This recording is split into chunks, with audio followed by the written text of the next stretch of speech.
What's up, everyone? Sunday coffee break. Couple announcements before I get into anything else. This is what you're going to be seeing from now on. It's going to be a premiere on Sunday morning at 9 o'clock. I worked on getting a better camera, and things just weren't working out going live. And with StreamYard, I could go live with my phone, using it as a hotspot, because I have a better connection with my phone. Well, lost my phone. I think I told you that. I lost service on my phone because I couldn't pay the bill. So now I have a prepaid, and it's on a metered data, so I can't do nothing as far as going live with it. I'd burn it up in one sitting, and then then the rest of the month I'd be waiting or buying more data. It didn't work out. They have FiOS here. They finally got it all straightened up, and it's running, up and running. So that might be another option for me, is to go with FiOS, so I can go live over FiOS. I think that's a little better connection than I have Verizon landline internet, and it's supposed to be fast, but it's not. I don't know what the upload speed is horrible on it. Download's not bad, but upload, that's the worst part, is you have to have the upload. Download, you can, that's just for downloading files, and movies and stuff like that, and programs. But to go live, you have to have a good, fast upload, so there's not a terrible lag, or I don't sound like Hoppertron, like TC said, when my connection would get stupid, instead of sounding like Hoppertron. So we're not going to be doing that. Camera wise, I can use my Canon that I'm using right now. I just haven't had the time to sit down and get the Bluetooth hooked up to the computer. I can hook that camera up to my computer, and I can use StreamYard that way, and I think it would be a lot better. The quality with the cameras that I was using, I have a couple of webcams that are just not, they're good. I have an HD, but that's the one you set up, and you can, if you're sitting 10 feet away from it, it's still right in your face. And the sound sucks, so. And the one on the HP is just as bad. It's not a real good one either. Anyway, I had troubles with that one last week with the HP turnaround, and I had everything running, and it was getting a little sluggish and getting a little weird. So I put an 8 gig of RAM in it, and that helped. And then that one, what was it, Sunday morning, I had everything all set up, getting ready to go live, and the hard drive crashed on it, and hard drive went out completely on it. Now you boot it up, and it just tells you that please install an operating system to continue. So the hard drive took a dump in it, and they were probably having problems with it. That's probably why they got rid of it. And it's too bad, because it's a Ryzen 5, which is decent. It's a small board that's in it, and I've been kind of thinking about cannibalizing it and using the board that's in it for a emulator machine. Ryzen 5, I could probably get could probably play PS1s. Some of PS1s, probably do N64 just fine. GameCube would probably run really well, but Ryzen 5, I still don't. You still wouldn't be able to get PS2s to run on it. If you did, it'd be like a slideshow, and just, you know, the frame rate would be like, you know, 10 frames per minute or 10 frames per second. It looked like a slideshow. But no. So it took a dump on me, which, you know, hey, that's what happens when you buy stuff like that. Either that, or I'll put a hard drive in it and use it for something else. It's not going to work good for going live because the camera on it's not that great. I could hook it up to my Canon and run it that way, but the screen's big enough on that. I may cannibalize it and put that screen. It's not that big. Yeah, it wouldn't be too bad in a video cabinet. Because I'm kind of kicking around building an arcade machine with either multi-board in it, like a 30 to 1 or 60 to 1 or whatever. Or what the hell? Or putting a Pandora's arcade board in it. Pandora, you know, it's hit and miss on those. There's a lot of stuff that I'd like to have on it that you can't put on there because the emulators aren't on there. I mean, you can add emulators. I'm pretty sure you can add emulators to the Pandora board, but then you're looking at an external hard drive and all that inside your cabinet, which, you know, by all right, that's not bad at all to do it that way. But there's a lot of games I don't think I could get on it. You know, a lot of them are Pandora Segas, but there's just a sea of Pandora boxes or boards, arcade boards out there. You know, there's ES2, there's ES3, there's DX, there's 3D, there's just, you know, there's just a plethora of them out there, and you got to try and figure out which one you want. You know, a lot of them have the emulator on it for Famicom and Super Famicom and Super NES, MAME, but I don't. The arcade, I don't know which way I want to go. I may end up having to build two of them, one for home system games and one for arcade games, you know, to put like Pac-Man, Miss Pac-Man, Dig Dug, Joust, and all those on one. Because it looks like we're going to turn the retail area, we're going to turn the whole building into an arcade. People around here just do not support small business.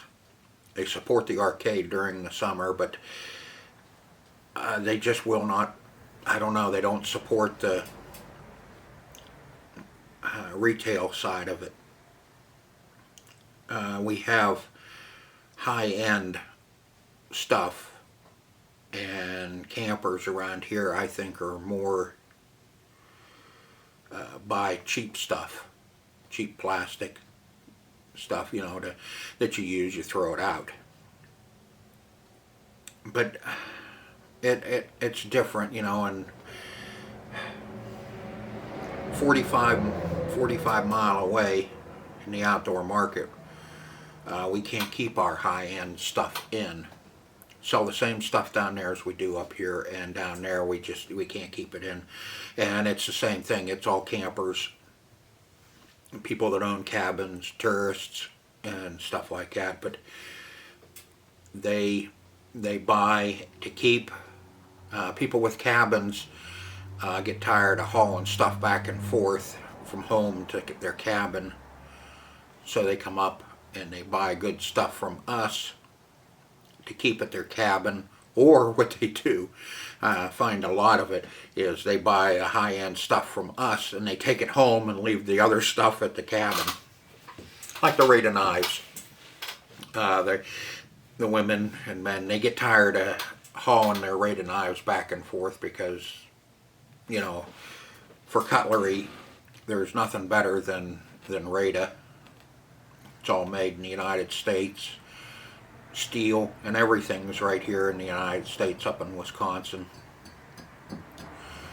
Every time, if they're farming something out, like we used to have Raider scissors and Raider can openers, they were really good because they, you know, they demand quality. Well, the scissors, they moved the manufacturing part of it over to China, and they discontinued the scissors.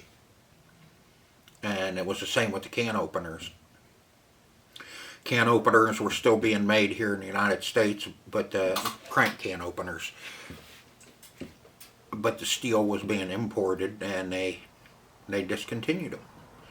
They will not carry anything unless every part of the knife, box, paper, everything is made right here in the United States. Then they will, that's the only way that they'll carry their, or have stuff made, as long as everything is sourced here in the United States. Some of the other bigger name cutleries, I'm not going to mention any names, but some of their stuff is sourced from China, and that's why I won't carry anything but Raider. Now we do carry Gladiator. Gladiator cutlery is really, really good. That's restaurant quality, but it's again, it's made in China, but the quality is there on that cutlery, and they have a lot of cutlery that Raider doesn't have. You know, like the big cleaver. Raider's cleaver is, probably, I think the Raider's cleaver is 6, where Gladiator is like 10 inch, and they have boning knives that Raider doesn't have. They have the long boning knives. They have the fish spatulas, which really comes in handy around down there since everybody goes fishing. So we're gonna turn the whole building into an arcade. So that means I have to get more stuff ready to fill it up. Scorpion's ready. All I got to do is screw around with my coin max on it, and it's ready to go over. The Kodak picture machine's ready to go over. Top 10, I'm still working on top 10. I'm taking a break from top 10. I've been working on some other stuff for the outdoor market, which will be coming up on the channel. A DVD player, DVD VHS combo. Working on a VCR right now that's throwing fits, and I'm having fun with it. A couple big stereo amplifiers, a couple big Sony stereo amplifiers, decent ones. So I'm kind of working on that stuff on and off too. Like I said, I'm taking a little break from top 10 because I'm still looking for a score motor. If anybody has a score motor out there for a 1975 Chicago coin top 10, get a hold of me. I need one. I don't care what condition it is. Okay, there, I got that in the coffee break. But it's turning out really nice. I'm really pleased. And I pat myself on the back. Past Wednesday was, I got all the colors on it and showed you all the colors with a coat of clear on it, and It looks just dandy. Then yesterday was putting on some stickers, transfers. I did my numbers on clear sticker paper. Sticker paper? Okay, sticker sheets that will that you can use in your inkjet, your desktop printer, and printed those out. I've been working on the artwork, and that's where I got kind of discouraged and kind of let it sit for a minute because I don't want to, I don't know. My pictures that I took of my artwork had a glare on them from my fluorescent lights, and when you transfer them over to the computer and then you bring them up to get them sized and everything, there's a line, not a line, but a kind of an area through them where the glare is, and it turned the black to kind of a greenish blue. So I don't have the right photo program to correct everything on it. I have to use the free photos, which Microsoft 3D Paint, and I have another one that I'm kind of screwing around with that. But yeah, even the photo suites, you can't even get them free anymore. They say free, and then you download them and you get them all ready to go, and it says we're sending you an email for activation. Check your email for activation. You go to your email, you hit activate, and it goes over, and that'll be $29 or $49 a month. It's like, what? It said free. Yeah, there's nothing free in life. There's always a catch there at the end. When you get down to it, somebody, including you, have to pay for something.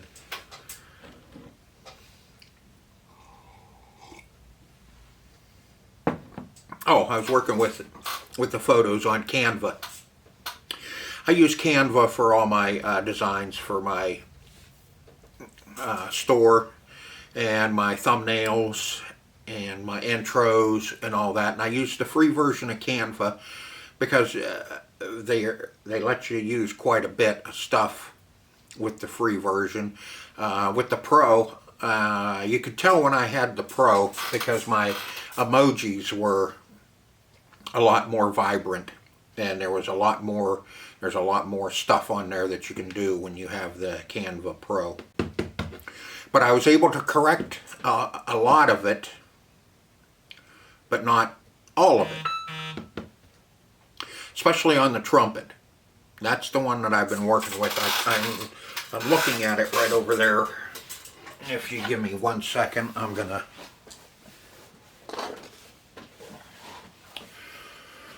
Okay, artwork. See, there's our trumpet. And you can see the glare. That was the glare that was through it. The other problem with doing it on transfers is you can't print white. So if I do this, when I peel the back off of it, this will be, her hand will be clear. Her or his. Probably his. His hand will be clear. Now I put it down on the play field, and now the hand's going to be pink. Berry pink.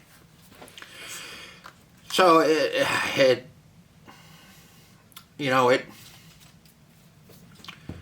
that's the way printers are. They don't print white because your paper's white. So if you need white, it's your paper.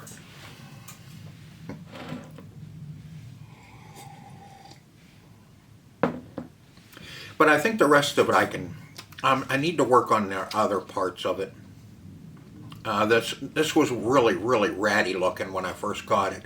And when I first took the picture, because there was a lot of black missing because of the paint, you know, being missing on the play field. So I was able to fill in and correct a lot of that. But it's just that blue, that glare. If I had a photo suite, I think, what is it, Photo Suite 4 or whatever the hell it is, that has an auto correction in it that you can correct the color on it, and you'd be able to, it would look really good. It's just that you wouldn't have the white. You'd have to either paint the white in by hand or just leave the hand pink. I'd leave the hand pink. But on the other side of the play field, the action side, where there's a little area that says action with another kicker, that one, I should be able to do that one. I mean, but there's a lot of paint missing on that one too. And there's just not, I haven't found a good picture of the play field for Top 10. It's kind of like this one must have been like the Bastard Child or something, because there's not a whole lot out there on it. You go to Internet Pinball database, and the only thing they have is one picture of the play field, distant, and you can't blow it up or nothing. The back glass, one picture of the back glass and one picture of the cabinet. That's it. Other ones that you look at, I mean, there's 30 pictures on there that everybody has uploaded different pictures of it. So I don't know if Top 10 wasn't that popular, or if it was at the end of Chicago Coin and it just wasn't working out. I don't know. But there's another one. There's a 4-player version of this, and for the life of me, I can't think of the name of the 4-player unit. 4-player machine that has the same play field, only it's a 4-player. Now the score motor in that one would work for me too, because it's a 4-cam. And like I said, I don't care what condition it's in, I need a score motor. Here, I got it in again. So that one I can probably do. The horse, I don't think I'm going to worry too much about it, because once we put the pop bumpers on, you would never see you don't see the horse anyway, except for the head and all that. So, you know, that won't be noticeable on it. The loops around the drop targets, the different colored loops, I think I'm gonna end up painting those in. It just, I think, would just look much better. It's kind of plain right at the moment up there where the drop targets are.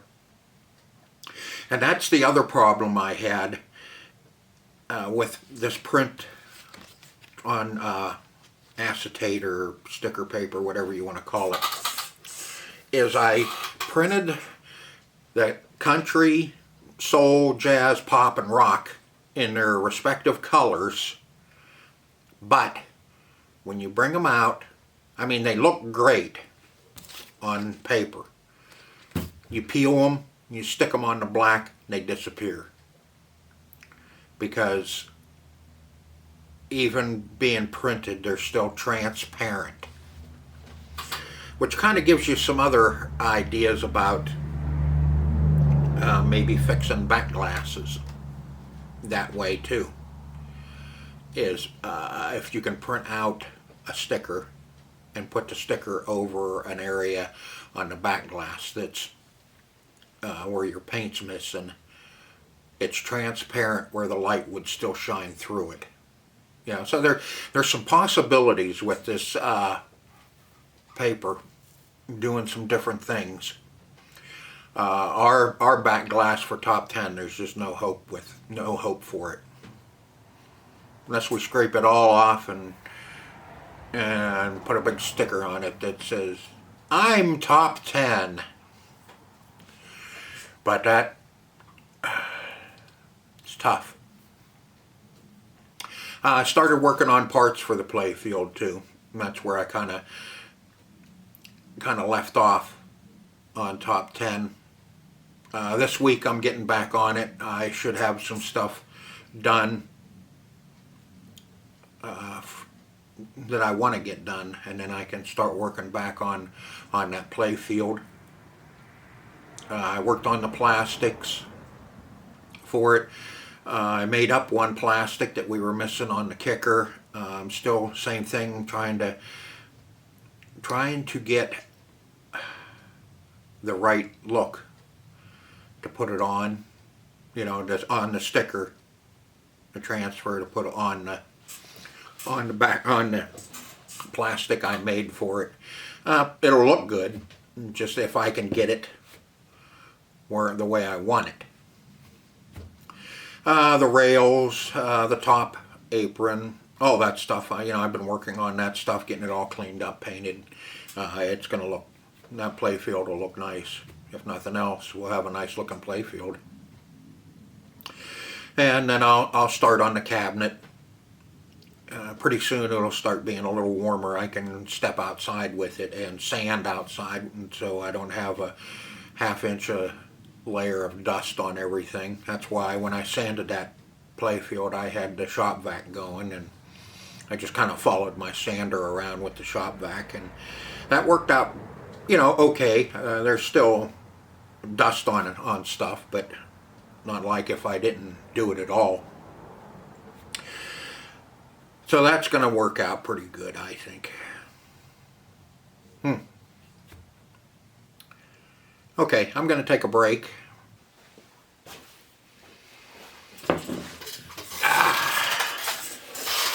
Alright, let's finish up with top 10 and then we'll move on to something else. The colors on top 10, if you notice, I had to change battery, so I moved my camera up a little bit. That way I can sit up and I'm not cutting the top of my head off. Colors on top 10 are all pretty stinking close. The only one that's off is the pink. The original pink on that was hot pink. And I'm not a fan of hot pink to begin with, but that didn't scream 70s to me. That berry pink screamed 70s to me. So that's what I went with, was the berry pink.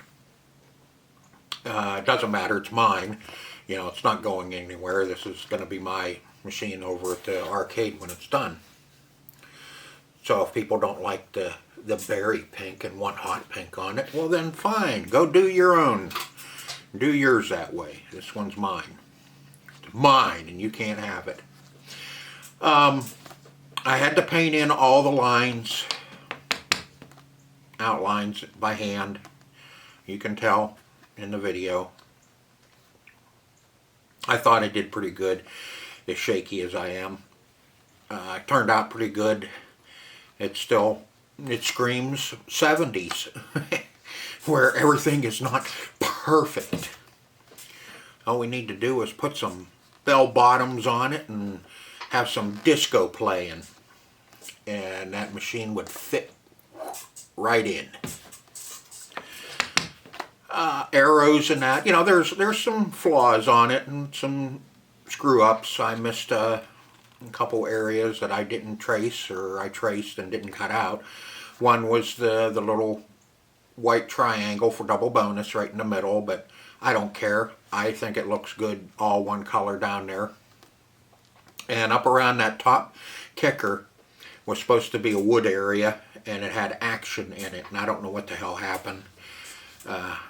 I don't know, must have been smoking something that day and forgot to trace it out, or just didn't feel like cutting it out. I don't know.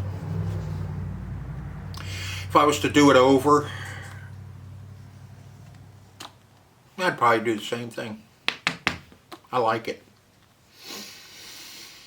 Okay, enough top 10.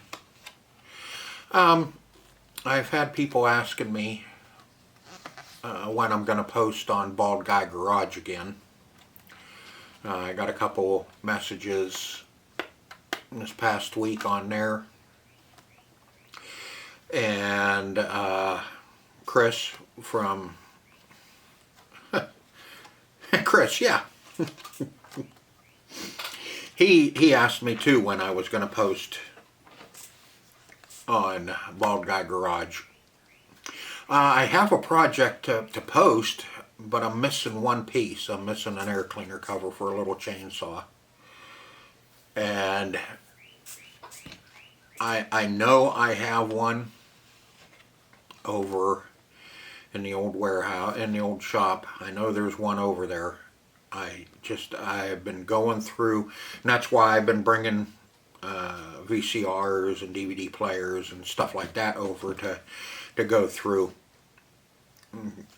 You know, no time like the present to start getting stuff ready and have it ready for outdoor market. It's not till May, first weekend of May, but you know, the more I have ready, the more I can take down and have ready to sell. We're already halfway through February. It seems like we just had the dancing poo on my rainbow poo dancing on the counter for Christmas. Let's see. Where were we? Hell, I don't know. Oh, Bald Guy Garage. But, you know, so I don't know if I should start posting my electronics repair over there or just leave everything here and kind of leave that as outdoor power equipment and power tools and stuff like that for the garage. Because, you know, I'm never, I don't, from the looks of it now, I'm never going to run out of stuff to do for the arcade. Because, you know, I'll have that big area to fill, and I still have the upstairs to take care of and put machines up there. I just, it's going to be fun taking stuff up there. But, so I kind of hate to put that stuff on Bald Guy Garage. Because, you know, it's not, well, you know, I guess it is kind of garage stuff. If your receiver or your VCR, DVD player quits working, I guess you take it out to the garage and work on it out in the garage. Because the old lady will, you know, crap all over you if you work on it at the kitchen table.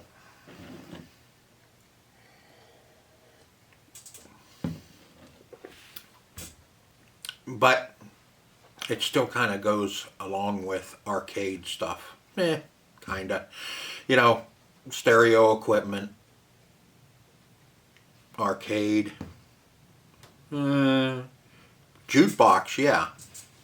But not, I don't know.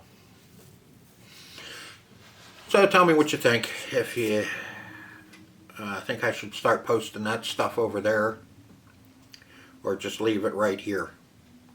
I have one video, haven't uploaded it yet. It's all rendered and ready to be uploaded. I just haven't uploaded it because I've been trying to decide whether to post it over on, upload it to Bald Guy Garage or to leave it here at Hopper's Retro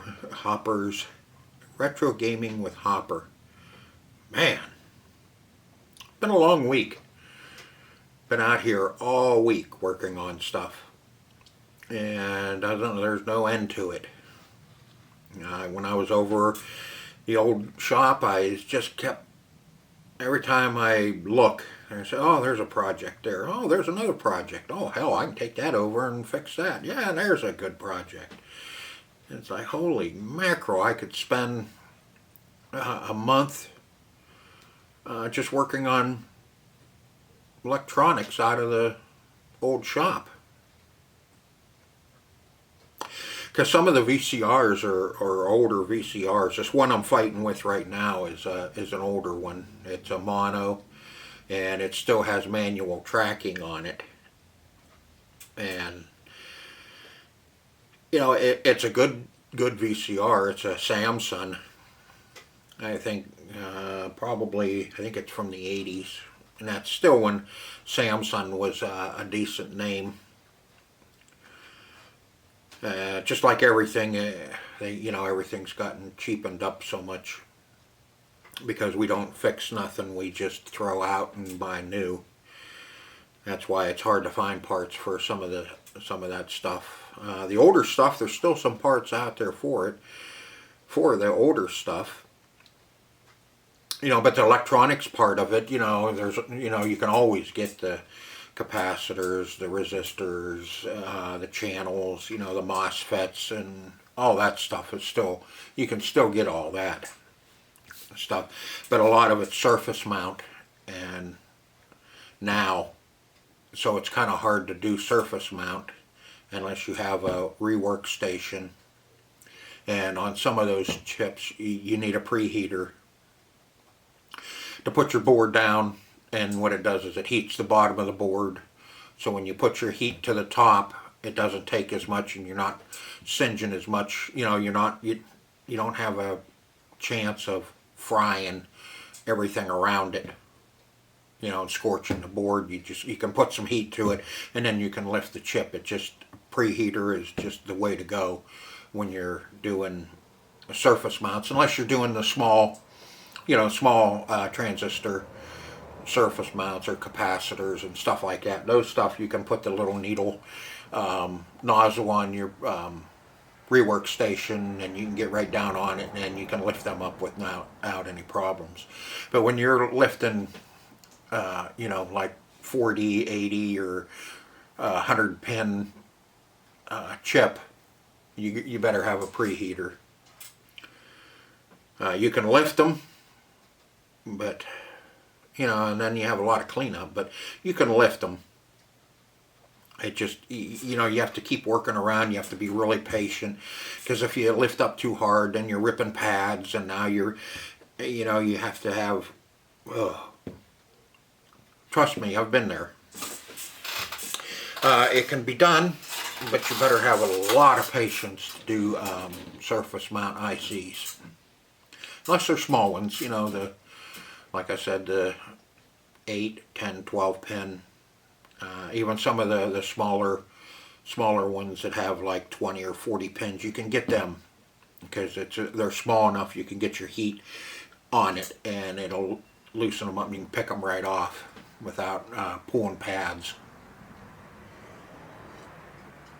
Because once you pull too many pads, you're in a world of hurting. Because now you're putting jumpers in, and your jumper wire is as thin as a hair, you know, because they're so small. But, you know, the older stuff through the board can repair all that stuff. Let's see, yeah, so I'm not sure where to go with Bald Guy Garage. I'll still be posting stuff from, you know, chainsaws and outdoor power equipment, power tools, and stuff like that on there. But I don't know if I should move my electronics over to that or not. I finally got a hold of somebody at Google, YouTube, finally got an email, and went through their canned responses with emails until I finally got a hold of somebody, and I talked to them. And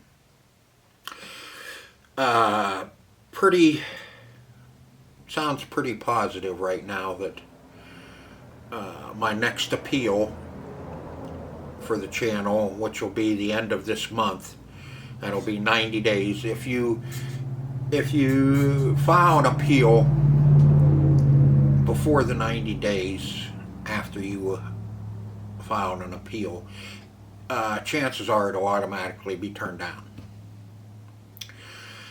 So I was told to wait the full 30 days or 90 days, which the last appeal I filed was November 24th. So I'm going to wait till March, like the first week of March, and it sounds pretty positive that I might be able to get my channel monetized again, which would help out immensely too, as far as getting parts so we can move forward on some of the other projects that are sitting in here and have them ready, or be getting them ready for the arcade. I have a lot of video games that I need parts for, and I have pinball machines that I need parts for. Like the 1975 Chicago Coin Top 10, I need a score motor for it. Just in case somebody jumped in the middle here and didn't get the first two. So that would be helpful. And I think it's time for another break. And I'm going to take a break, and then we'll probably get finished up and call it a Sunday coffee break. We'll see, unless I come up with something else I want to ramble on about.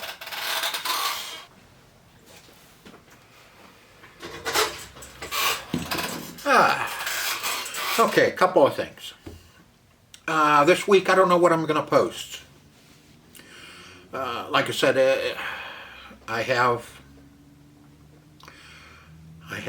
a DVD VCR combo ready to be uploaded. That would be Wednesday, and I'm gonna once I get this VCR finished up that I'm working on now, I'm getting back on top 10. So Saturday will be a video on top 10. But for Wednesday, I'm not sure yet. Depends on how much this VCR fights me. I might be able to get some stuff done on top 10 afterwards and have a decent video ready for Wednesday. Oh, and as far as me doing videos, when I do videos, do you like it when I narrate through the whole video, or do you like to just watch me work on the stuff without narrating? I can time lapse it. I can get a lot more done and a lot more in a video if I just time lapse it and do the work through, and then kind of talk in the beginning, and then in the middle when something's going on I can tell you about it, and then at the end.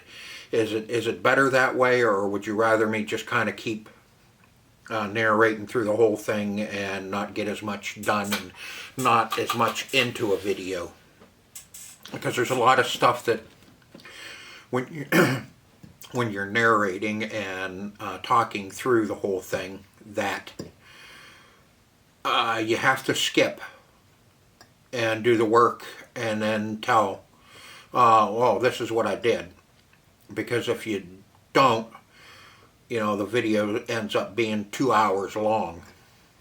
I think it was the one where I was doing, oh yeah, when I was putting the colors on.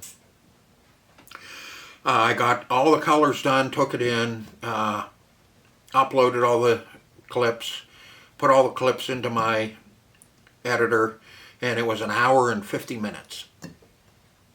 And I was like, God, I'm glad I kept my mouth shut, and I was able to just time lapse and go through and get it all put in, and I think I got it under 1 hour.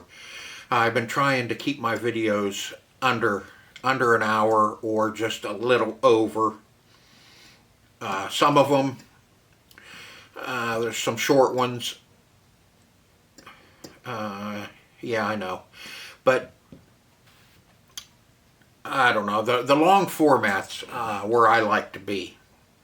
I don't like half-hour videos. I don't think I can get enough done and enough said trying to do in a half an hour. Now, I guess you could time lapse them so quick that you can't even see what the hell's going on. It's just kind of a blur. But Now, let me know if you like me to just, show you the work, me working through it and narrating every now and then, or if you like me to just talk through the whole video and tell you every little thing I'm doing. Now, some videos you have to do that, or it just gets lost in translation.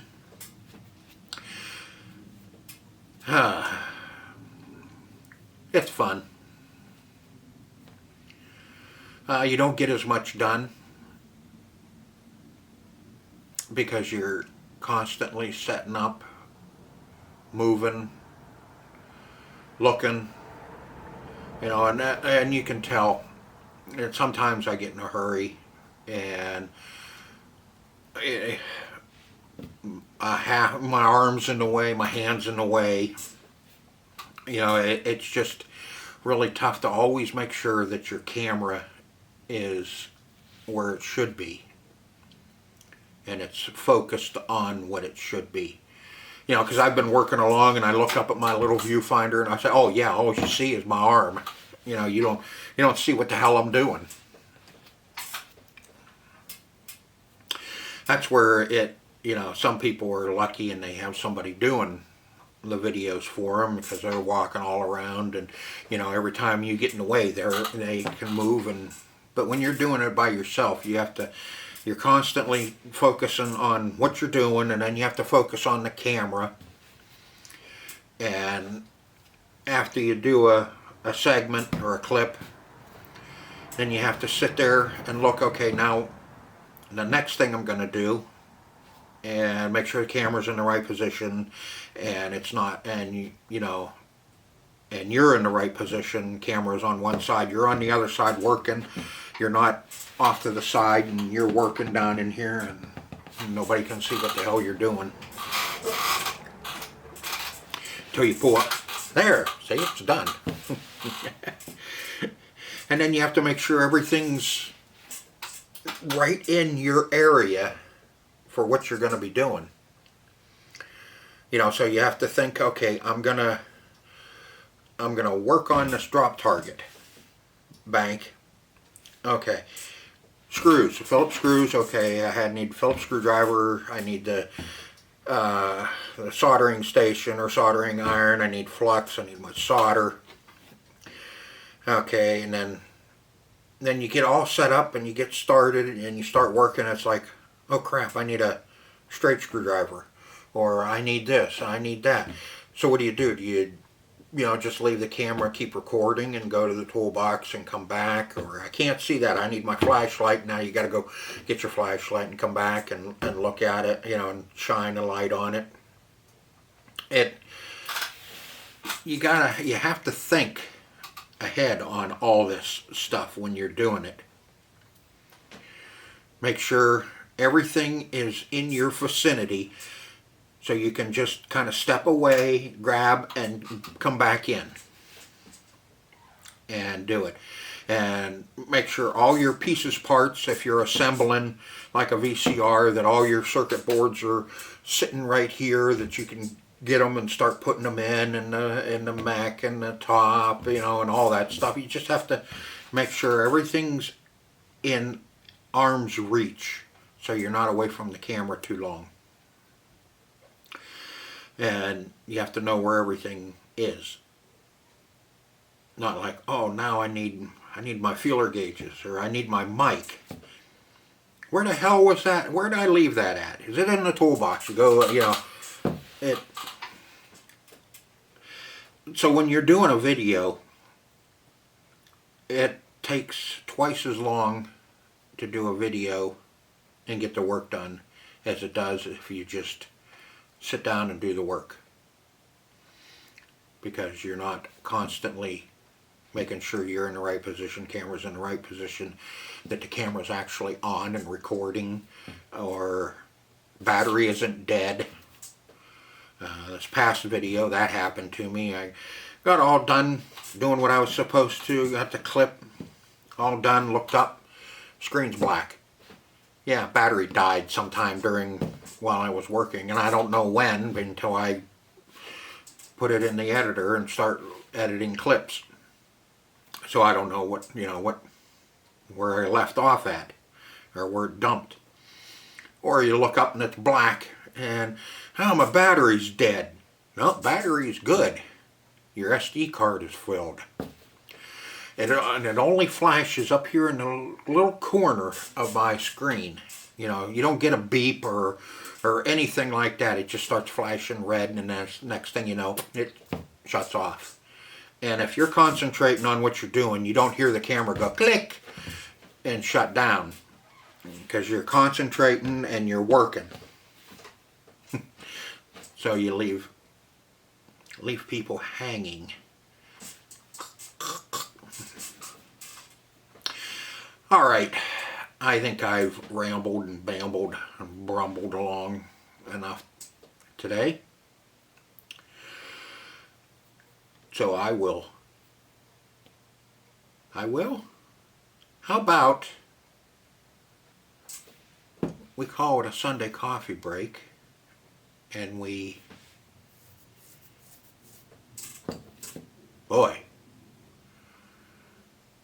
I don't know where I'm at. Okay. So I hope everybody enjoyed the coffee break.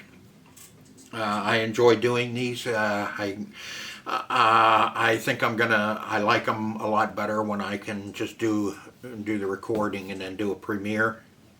And then I'll sit in front of the computer and talk to everybody who wants to talk or who shows up.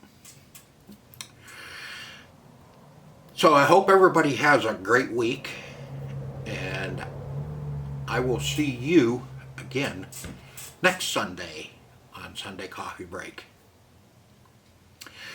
So until then, take care, and I will see you next week. See ya.